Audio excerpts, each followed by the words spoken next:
My grandpa. Today is December 27th. I'm in my living room and I'm interviewing my grandpa, Leonard Lepeak.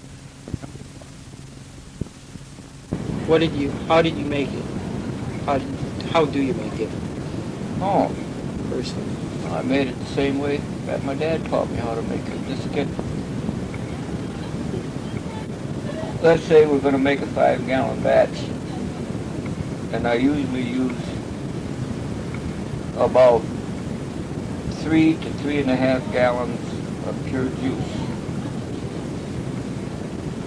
And then I add 2 gallons of water to it. And then to that I add about 1.5 pounds sugar to the gallon. That brings it out nice and tart, and then I can sweeten it myself. And you can buy yeast packets, that dry yeast that's put in warm water and get it all mushed up. Get it all dissolved, throw that in there, and then for a 5-gallon one I usually throw in an extra 2 pounds of grapes, or raisins, that. Reasons? Yeah, I put raisins in all of it. That gives it a little, that's what gives it a special flavor and a little bit of tang. Then I just set it aside, cover. I try to make it, I know I'm going to get a lot of sediment out of 3 gallons of pure juice. So 3.5 gallons, but I always try to make about maybe 2 or 3 quarts over the 5 gallon. If that happens, then I just put in another little pinch of yeast. But then I just cover the 5 gallon. I got an 8 gallon crock I make 5 in, because then I just cover it with a plastic bag, big piece of it's got tape on the side, and just tighten it right up. And I know she starts to work when the plastic bag starts to balloon right up. You're supposed to stir it every day, but I don't. When it starts working, I let it go for at least 2 or 3 days. Then when I see the bag start to come down, I haven't got as much pressure on the bag, then I take the bag off, and then I skim it and then stir it up real good, and I do that for about another 4 or 5 days. Then I'll stir it. First I'll take the bag off, then skim it. Then I'll stir it all up again and let it set for another day. And I'll do that. And then about 4 or 5 days later, it's all done working for the first time. And that's when I get the old siphon hose out. And I siphon it off. Well, I got a whole great big bunch of canning kettles, porcelain. And I siphon it off into that in case I screw up and get too much of the sediment in there. And then when I get that all out, I put it in 5-gallon jugs with a water stopper on it. And it can go again. And then I leave it in there for like that, take the first to the second stage, and I put the water seal on it, and I just leave that set, oh heck, a couple of months. Yeah. Then I can see the settlings in there. And then I'll siphon it off again and try to keep as much of the sediment as I can out of there. But again, I put it into these large open vessels. And then I go, this is the second time out, third phase of this. Then I go and I got a whole bunch of coffee filters and a wide funnel. Then I filter it to the coffee filters. Then put it away again for a couple of months, and you think you got it all, but you haven't. You look and you'll see about another 1/2 inch of really fine stuff in the bottom. Then I siphon it off again into these open vessels.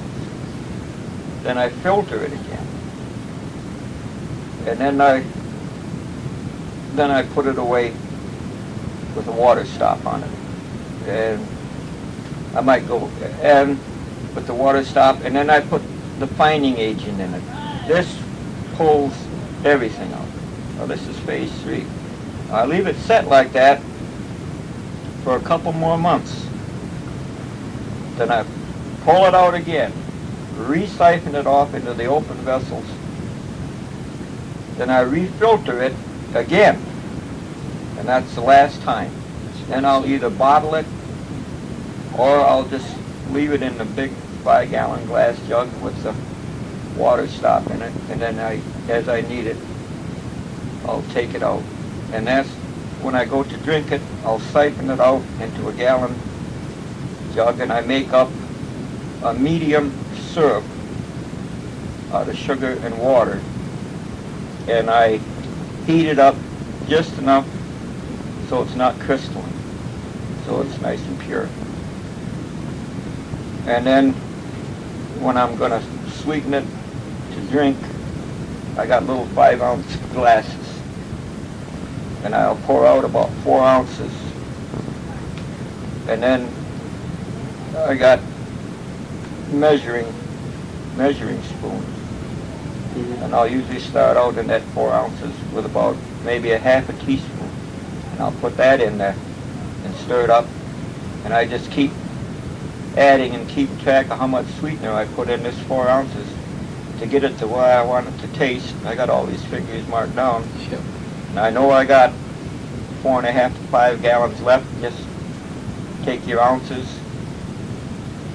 divide, multiply, and that way I get the whole jug then the way I want it. Then after that, if I want to drink, all I do is just siphon some off, throw it in there. That's it. All right. How do you press the grapes and stuff to get their juice? I got a regular course, just like a squeeze-o. Just like you'd make your tomato juice. You've seen it because I got one.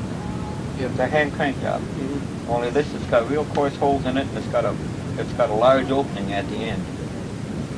That's the way I get it all out.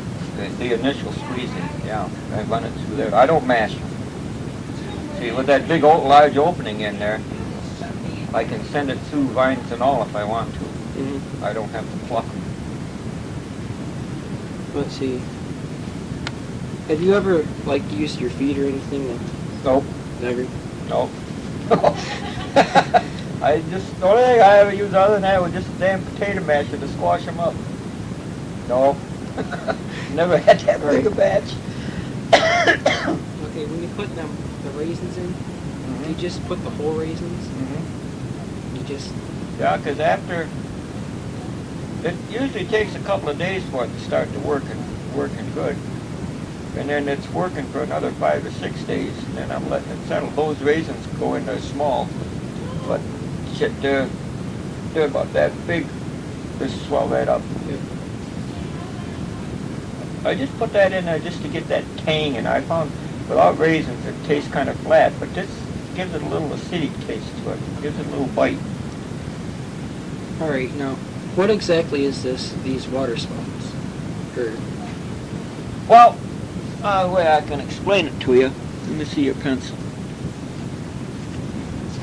Now this is I haven't got any expensive equipment. Here's my jug. This is my big jug. And I can go to the wine store, Bijix, and I'll get a cork that fits the hole, a rubber stopper with a hole in it. Okay? That's top view. Right. Then I go get plastic hose. I stick it in the stopper here, and I just bring it. Well, I can leave it stick out a little bit. I bring it down there, and I just got it's instant coffee. I take my drill and I drill a hole just in the lid, and I put it through there, and I push it down almost to the bottom. There's the jar here, and water about to here. It's down there. it can work its way out and bubble out because this isn't sealed on here real good. If it works, it comes out, bubbles up, and the gas escapes. Yeah. And then when I quit hearing the bubbles, that's why you can see, you know when it's done working, because there'll be no bubbles coming in there. And then you know your secondary fermentation is done. That's the way I do it.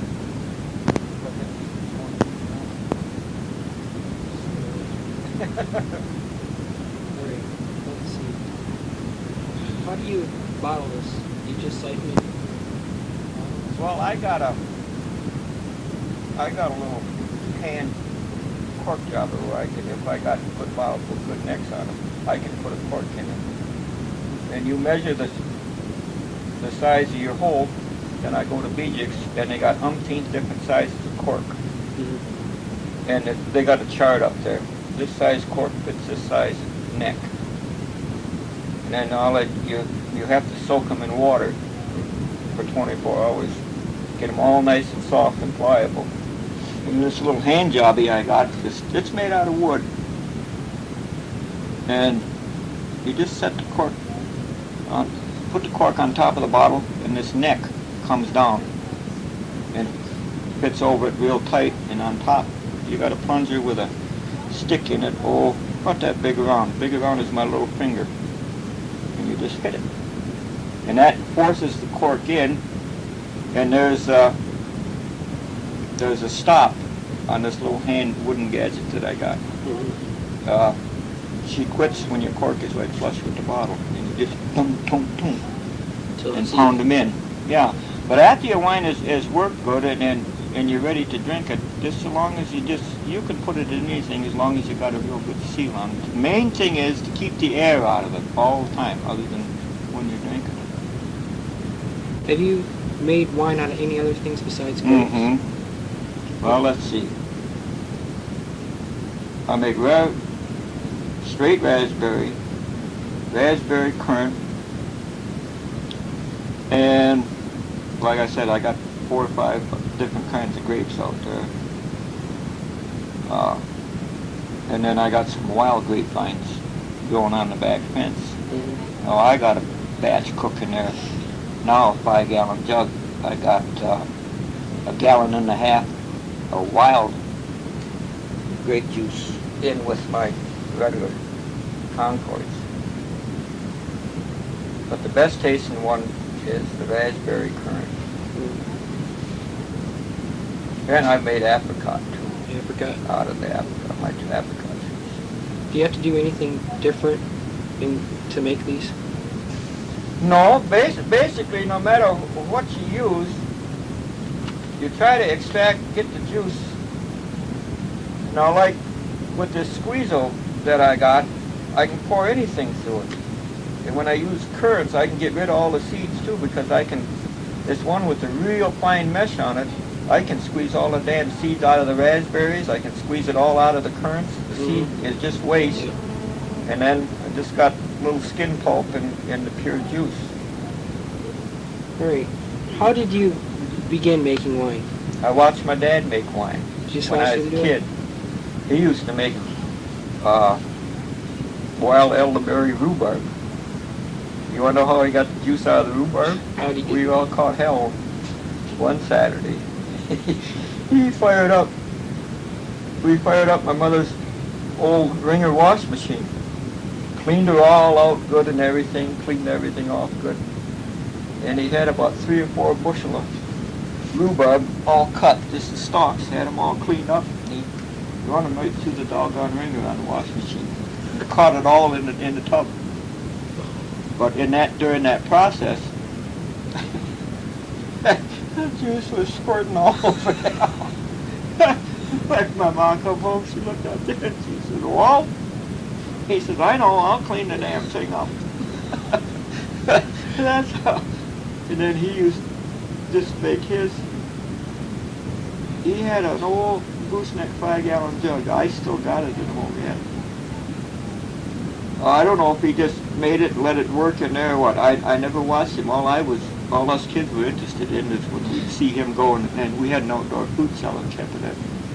at a steady temperature. That's something else too. When you're working, when she's working, try to keep your temperature steady, preferably in the low 70s, if you can maintain it. That's why I got that insulated fruit cellar, and always doing all this working and everything in the dark. That's why I got, even when it's done and I'm keeping it, it's underneath the bench so the sunlight never hits it. That's one way I got to keep it. Two ways to keep the flavor. Alright. Do you have, like, any funny stories that ever happened while you were making wine? I just told you there wasn't there, but... No, usually nobody wants to help me. I'm usually all by myself. When I start winemaking, nobody bothers me, so I just say, get the hell out of here, you know, because I'm trying to write stuff down. And Do you ever, like, put vintages on your wine, or do you just make it and then... all I do is just put what it is, and yeah, in the year. But with all of the gosh damn kids and with all the kids in the family, crepes and suckers never last over 1 year. This is the first year I told them to stay the hell out of my apricot. But that's all gone now. That's 2 years old. It never gets over 2 years old. Yeah, hell, 2 years ago, 3 years ago, I made 20, 25 gallons every damn year, and I haven't, all I got left now, I got 2 gallons. And the rest I have to wait until about March or April before I can tap that. Have your methods of making wine ever changed ever since you started? No, I lucked out. I remember what the old man says. Just be sure you got enough yeast in this 1.5 pounds of sugar to the gallon. That seems to work right. 2 years ago I tried 2 pounds and the sucker came out too sweet. I tried adding extra yeast and everything to it to make it rework, but it worked just a little bit, but it wouldn't sucker that, and it was too damn sweet. So I just got a standard formula and I use it on everything. It seems to work out the best. Okay. Let's see.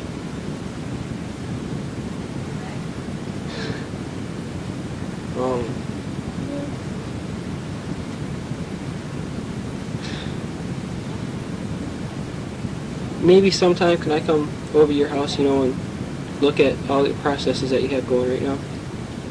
Yeah, like you said, the only thing I got them all. I got 2 jugs.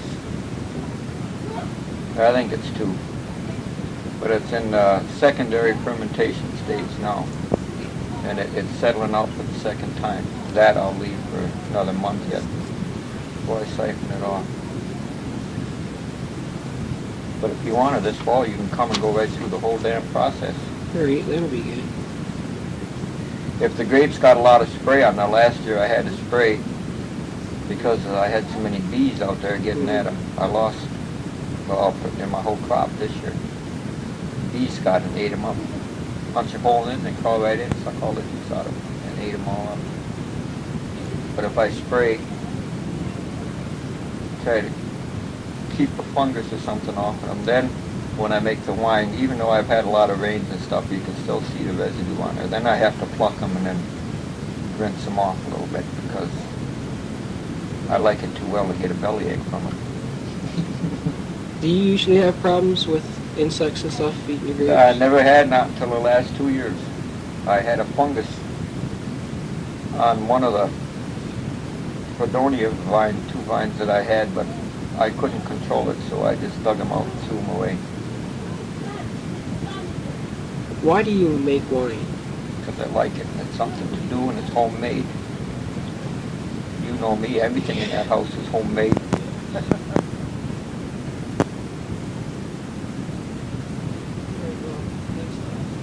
I hope that helps out now. Did it come out, or was I too far away? Smoke much, but when he got scared, he did take a cigarette. And we had our victory gardens, we had our rationing. Many times we went without so many things like sugar if someone had an extra ration stamp, they'd pay you anything to get it. And if you didn't need it, they would buy sugar or something with it. But you had to have your stamps, even for shoes. And nylons were very, very scarce because the nylons were the parachutes. The paratroopers needed that nylon for parachutes. So things were nylon was unbelievable for people's dresses or socks or anything, stockings or anything like that. So we just didn't have it. And same with gasoline, we walked a lot. We had our nice victory gardens. We just went without a lot just for the sake so the boys could have them. And there were a lot of USO stations all through the country. I remember when my sister was getting married, we went to North Carolina to attend her wedding, and her husband-to-be was a station there at one of the Air Force bases. And all the way from Michigan to North Carolina, we were on trains with servicemen. And it was sad because some of them were lonely. They were far away from home. The train would stop at all different little towns and villages and maybe a city or two, and they would get off, and the servicemen would have free coffee and donuts, and they forever wanted to talk. If you talked to them, they just wanted you to sit with them and just, well, how are things back home? Because they were going from base to base and camp to camp and training, and some of them were really lonely. So we try to cheer them up and smile and laugh and have good times with them as we went along. And then I would say that all I could really say I can remember is that people were so darn patriotic. There are just so many things. I can't tell you all the things that they went without just for the service, just for the. And when war ended, there were many boys that came home in our neighborhood that was without limbs. They acted sad, but I think they were glad they went. Like a lot of them never been away from home, but they were glad they went because they saw how the other part of the world lived.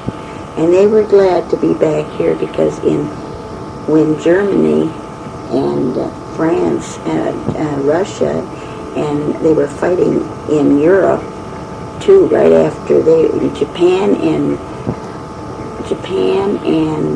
Germany were out to do things, to get people, to get other countries. So Germany and Russia and France and England and the United States, they were all together, and they went for the big push. And the only way that they could conquer Germany was to push them into a situation where they had to give up. And that's how it came. That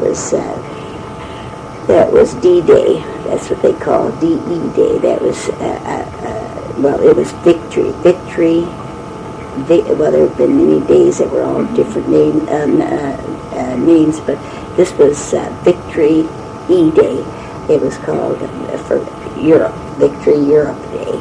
And VJ was for Victory for Japan Day. So we had all those days to remember it. Now, your grandpa was in the big push, and he said it was something that he will never forget. He said they got word that it was going to happen. And he said if you ever saw a sight, he said he will never forget it. They were coming from all directions. They were pushing, and they were Russia, France, and England, and the United States. It was terrific, and they made it.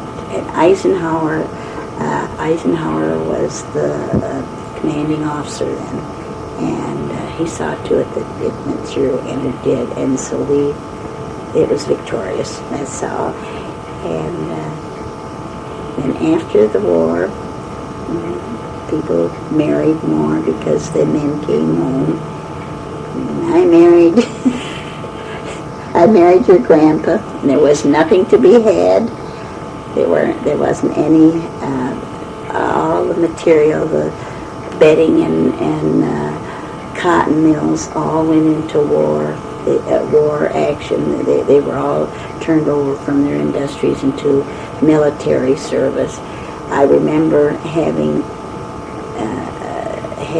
a room in one of the hospitals in St. Joseph Hospital where your mother was born, and all the bed sheets, all the blankets were all, and you don't see that today, they were all patched. Every one of them had big patches. And also women volunteered their time for making bandages. There were every afternoon in any civic building, anywhere, there were women sitting around and making dressings and bandages to be sent for the boys, through the Red Cross. That was what some. And flags were always waving. And they were taken down at night. We never left a flag up during the night. They figured if it should rain or it wasn't patriotic, everybody took their flags down at night and put them back up in the morning. And it was a day that I will never forget. I shall never forget. And I just think war is terrible, but there were some good memories and bad ones. Okay, so you said you worked in the factory. Mm-hmm. Which factory was that? What did they? That was it was the AC Spark Plug division in Flint, and they made parts for cars and small parts. It was all small part assembly lines. They had assembly lines. They made their main product was spark plugs. And they baked them. They made them. They baked them, and they shipped them out. And a lot of those went for airplanes. So some of the cars, and there weren't very many cars around. That was if a person had a nice new car somehow, a relatively new car, and they wanted to sell it. Maybe there would be 1,500 people wanting that car because they didn't want some old car that was from way back. They wanted, it wouldn't have to be the latest model, but if it was relatively new looking and nice, and they would want it because cars were scarce, very, very scarce. And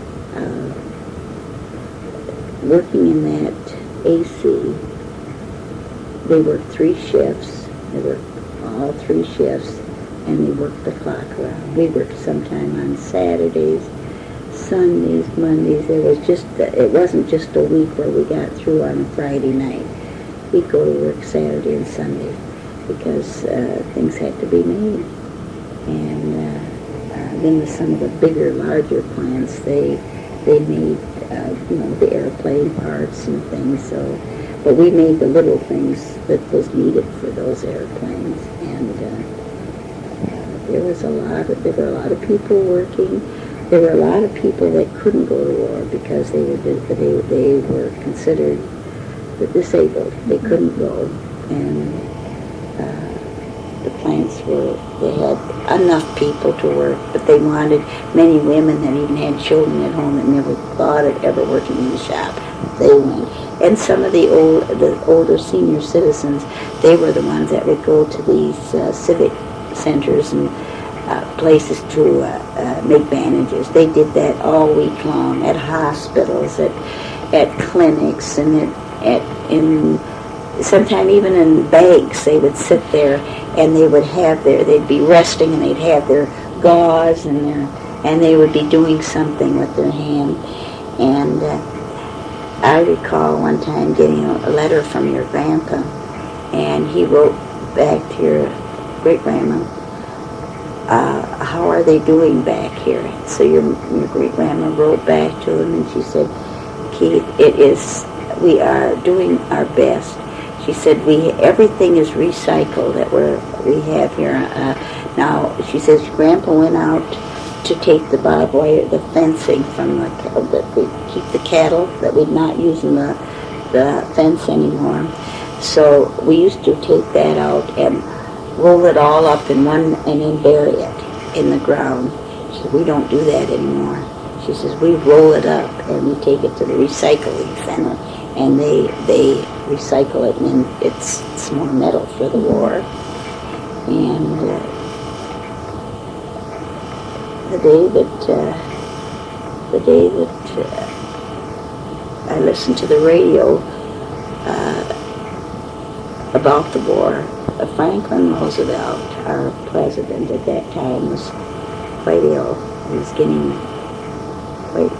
he died shortly after, but he was quite ill, and he always gave fireside chats and encouraged the people to not to be sad about their boys going, because there were many people that they had just one son, they never did see him anymore, and so he would sit with his wife and his family all.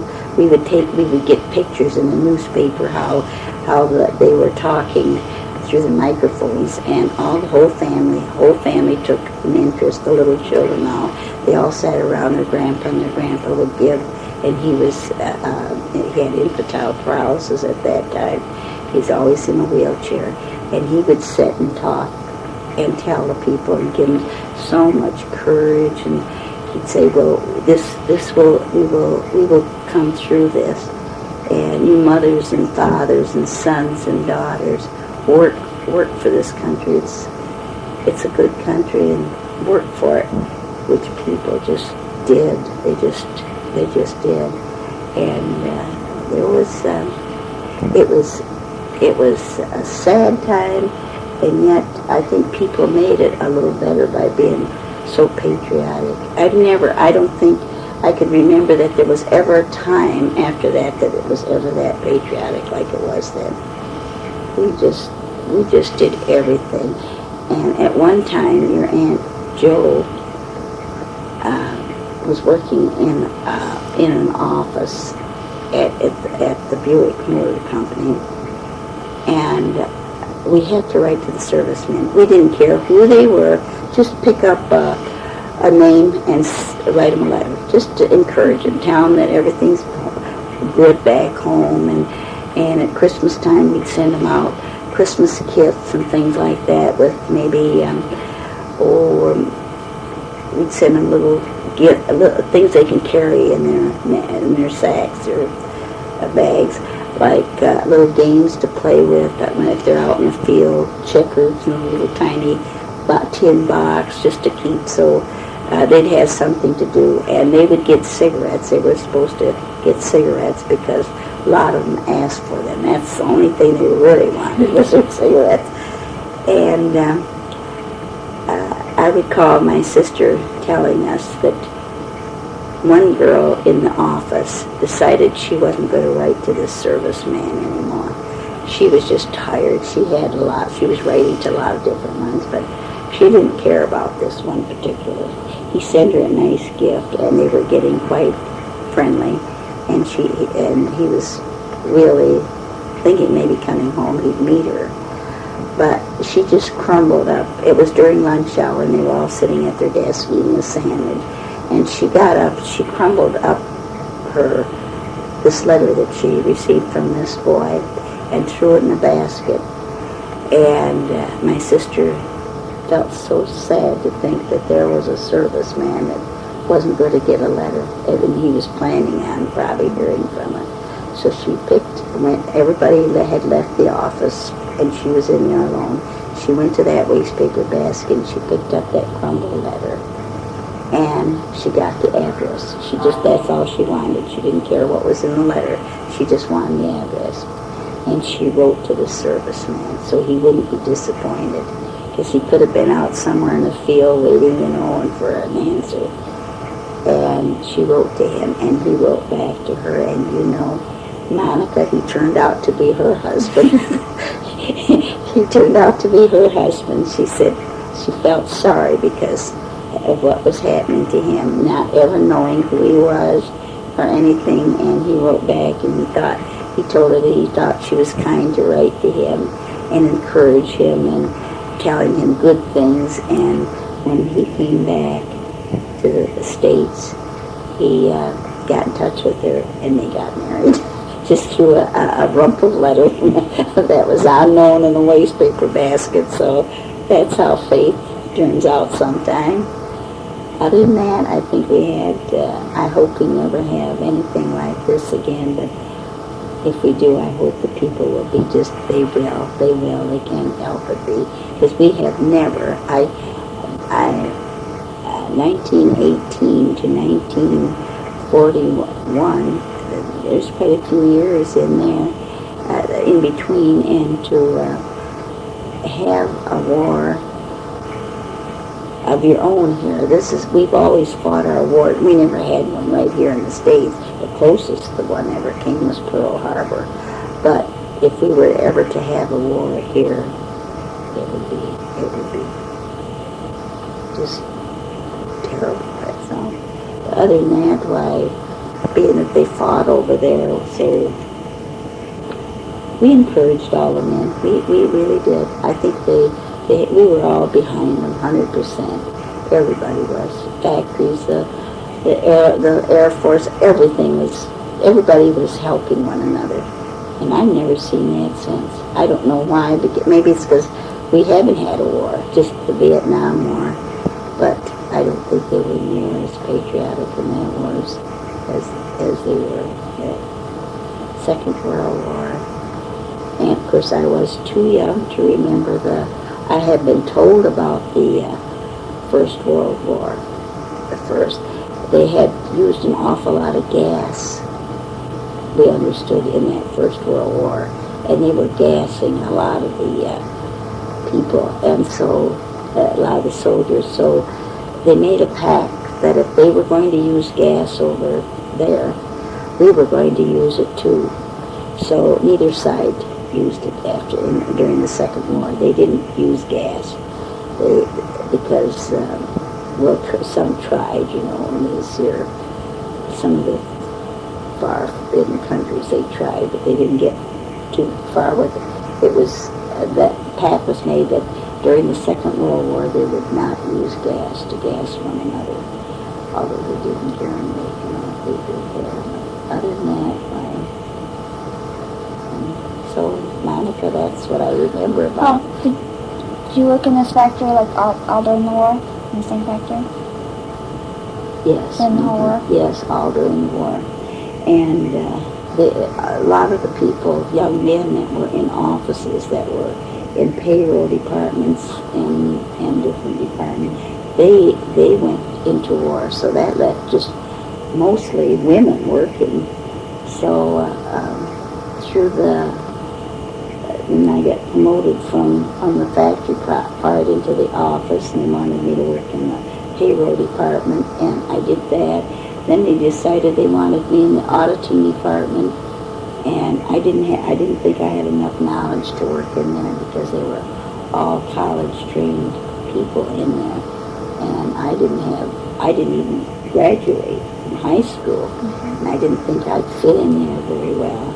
So they decided to send me to General Motors Tech School, and I went there nights after working. I would go to work in the morning, and I'd get on the bus, and it'd drive me up to this General Motors Tech School. So, and they paid for all my schooling, and then they put me in that auditing department, and they were pretty well-educated people in there. And I never thought I even had a chance, but I made it. And then your grandpa decided the war was over. He came home. Everybody was excited and happy because all the men came home. Some didn't. Some did. The ones that came home, they were glad to be back. And many of them were getting married, and many they married their sweethearts or girlfriends that they left here behind. And then the baby boom started. And that's where your mother comes in now. Your your mother and Pat and all that, because after the war there were more babies being born than you could ever expect, because see, the men were all gone, and some were married, but their husbands were gone, and some weren't. So this is where the baby boom comes in, and I think I would like to write a book of some of the things that happened, but I don't know whether I will or not yet. Monica? You said something about Victory Garden? Do you know what that is? Yes. I have beautiful picture snapshots of Victory Garden, and I'd send it to your grandpa so he could see what we were doing back home. And some of those tomato plants were just like bushes. And it was just lucky in that we had a good year that year. And the pictures and little snapshots, we sent a lot of snapshots back and forth. Any little thing that would come up, we would send these snapshots. And what I enjoyed a lot too was my sister Catherine, your aunt. She had left the United States and went to England, and they put her. She was a WAC. They put her in a unit, army unit, and she was supposed to train British girls. The British girls on a switchboard. It was connected with the service somehow. So they had to keep in contact with all the service and all. So they trained the girls here, and then they shipped them over there to train. And all the nice experiences she had over there was, I enjoyed her letters. I'd wait patiently for those letters to come, because one letter would she couldn't tell me exactly where she was at, but the postmark would be Switzerland. So I figured maybe she was there or in that territory. Then maybe I'd get another letter, and then they got towards the end where they got a little more lenient. They would be able to tell you, well, she went through France, she skied in Switzerland, she was all through those countries. So she had a nice rounding experience of that whole Europe, just of Europe. And your grandpa told me in one of the letters that he had just passed through Germany, and a few days before that it was bombed to the hills. Every building was down, and there was just concrete all tore up, and they were gone. They'd go through, and then they were to come back through that way with their. He was in artillery with the big guns, and then they would be coming through there